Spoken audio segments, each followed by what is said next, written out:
Many Namibians spent much of their childhood in swap refugee camps in and around Angola, as well as in countries like Cuba and the former Eastern Bloc. Maria Mangula Junius, who left her home at Onawa on Balante at the tender age of 8 in 1975, only to return to Namibia as a young woman in her 20s.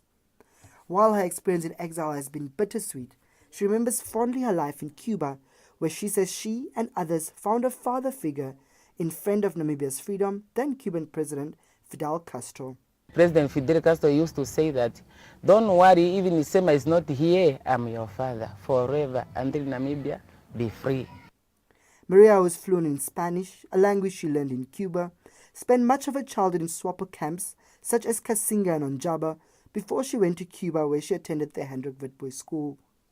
She says although the struggle was long and bitter, Castro visited them often and kept their spirits alive.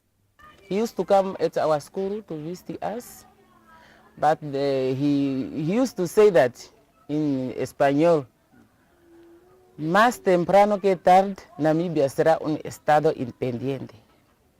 He said that even night, even day, even the afternoon, Namibia must be free. Now a sergeant in the Namibian police and a mother of 8, she says she often shares memories of exile with her children, but mostly she wants them to never forget the friend Namibia has in Cuba and the generosity shown by the Cuban people to her and many other Africans. Earlier this year, Maria says she was fortunate to be among those Namibians who attended Castro's funeral in Cuba. She explains that she and others couldn't help but sob when they were reminded of one of Castro's favorite quotes, where he reminded Africans and Cubans in the camps to share the little food they have, a quote she says is best said in Spanish. Everyone started crying. Everyone started crying. If we think that he used to say that, lo que tenemos tiene que dividir a todos, then everyone started crying. Maria, who left for exile with her 3 brothers and sisters, said despite being away from their mother and family for almost her whole childhood, she never once thought of returning home during those painful years.